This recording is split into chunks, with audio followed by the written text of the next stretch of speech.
Greetings to all of you. I hope all of you are doing well. As we are discussing about long-term sources of finance for joint stock company. In this chapter, we are discussing about various types of shares.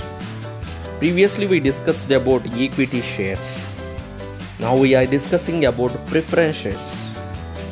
So I have already given a brief explanation about preference shares, but let me explain once again. Preference shares are those which carry a preferential rights as to the payment of dividend during the lifetime of the company. As I already told you, what is dividend? Dividend means share on profit. So the rate of dividend is fixed on preference shares.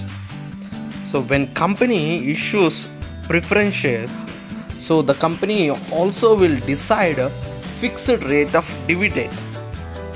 Let me give you an example.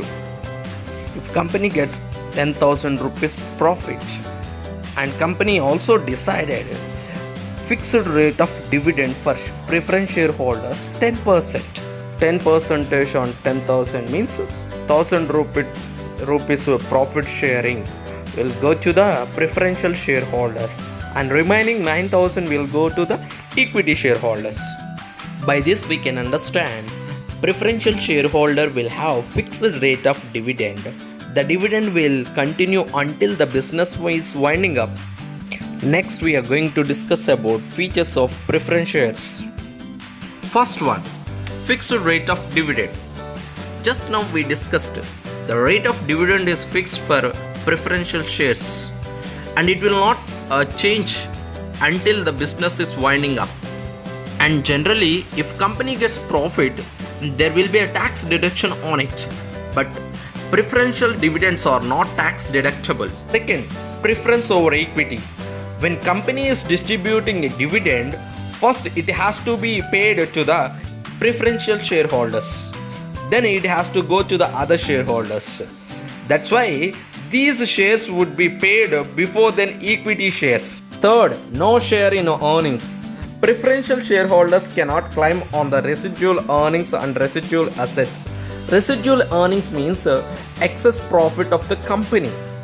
So, when company gets excess profit after distributing all the dividends to the shareholders, preferential shareholders cannot claim on excess profit. Why? Because already the fixed rate of dividend has been distributed. Fourth, fixed maturity. Preference shares are not only having fixed rate of dividend, but also it is having fixed maturity date, which means when, at what time it has to be distributed. Fifth, cumulative dividend. It requires that all past unpaid preference dividend be paid before any ordinary dividends are paid, which means when company is not able to pay dividend to the preference shareholders the unpaid dividend will be transferred to the next year. The next year dividend will be added to the unpaid dividend of previous year. Both dividend will be given in the same year.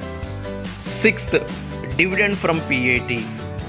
Whatever dividend, first company has to clear all expenses and even taxes. After clearing all these, if profit is left over, then dividend will be distributed to the preferential shareholders. So these are the features of preference shares. Next we can discuss about types of preference shares.